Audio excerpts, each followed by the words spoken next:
नागपूर खंडपीठाने एक मोठा निर्णय घेतला आहे. मतमोजणी आहे ते 21 डिसेंबरला होणार आहे. भाऊ काय सांगणार? 21 डिसेंबरला मतमोजणी होणार. नाही, हा सगळा खेळखंडोबा केला हो या निवडणुकीचा. हे पोरकटपणा आहे राज्य सरकारचा आणि निवडणूक आयोगाचा.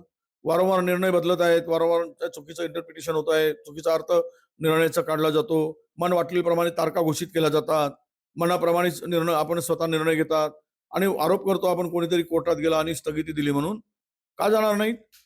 तुम्ही या निवडणुका 20 तारखेपर्यंत नेण्याची काय गरज होती? बरं, ही निवडणूक प्रक्रिया नव्यानं ज्यांना स्टे दिला त्यांना विड्रॉल पासूनची परमिशन, म्हणजे बंडखोर जर भारतीय जनता पक्षाचे असतील तर त्यांना विड्रॉल करता येईल आणि सोयीप्रमाणे राजकारण करता येईल, हा सुद्धा त्यामध्ये मत आहे. एकूणच ही निवडणूक इतक्या लांबणीवर पाडण्याचं कारण सरकारची आणि निवडणूक आयोगाचा हा संपूर्ण मिलीभगत आहे, फिक्सिंग आहे असं माझं मत आहे.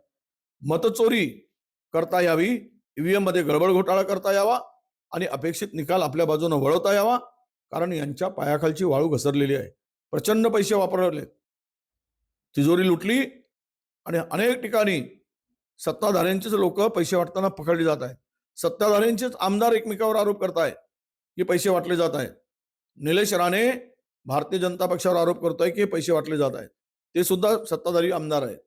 हे स्पष्ट आहे की पैशांनी निवडणुका फिरवण्याचा प्रयत्न केला, लोकांनी यांना जुमानलं नाही आणि म्हणून गौडबंगाल करून निवडणूक आयोगाला हाताशी धरून राज्य सरकार हे निकाल फिरव पाहत आहे अशी आम्हाला शंका आहे. त्यामुळे हे निकालावर सुप्रीम कोर्टात जाऊन उद्या किंवा परवामध्ये ही मतमोजणी राज्य सरकारने करून घ्यावी, याला चॅलेंज करावं जर इमानदार भूमिका असेल, प्रामाणिक भूमिका असेल तर, आणि ह्या मतमोजणी वेळेत पूर्ण करावी अशी आमची अपेक्षा आहे. कुठेतरी मुख्यमंत्र्यांनी नाराजगी व्यक्त केली आहे. काय नाराजी मुख्यमंत्र्यांची व्यक्त करून? आतापर्यंतच्या काळामध्ये अशा अशा प्रकारची परिस्थिती कधीच निर्माण झाली नाही.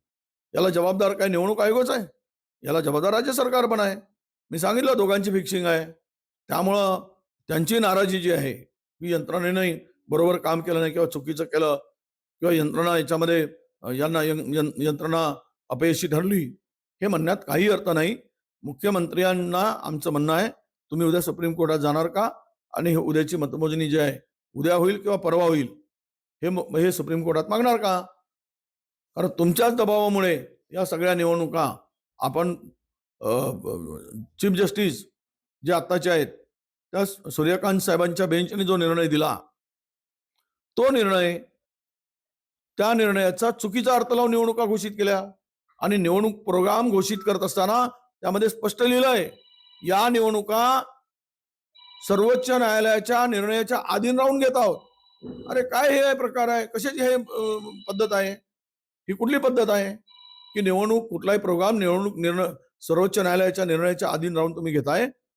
म्हणजे लोकांची फसगत करताय. उद्या जर कोर्टाने निकाल चुकीचा दिला तर म्हणजे सर्व ओबीसीच्या जागा रिक्त करणार, तुम्ही खाली करणार, परत निवडणूक घेणार आणि त्यांची आर्थिक पिळवणूक करणार, शारीरिक पिळवणूक करणार. हे जे सगळं चाललं आहे हा मला वाटतं पोरखेड नाही, बालिशपणा आहे असं मी मानतो. तर हे होते विजय वळटे, निलेश जहाट, TV9 मराठी, ब्रह्मपुरी, चंद्रपूर.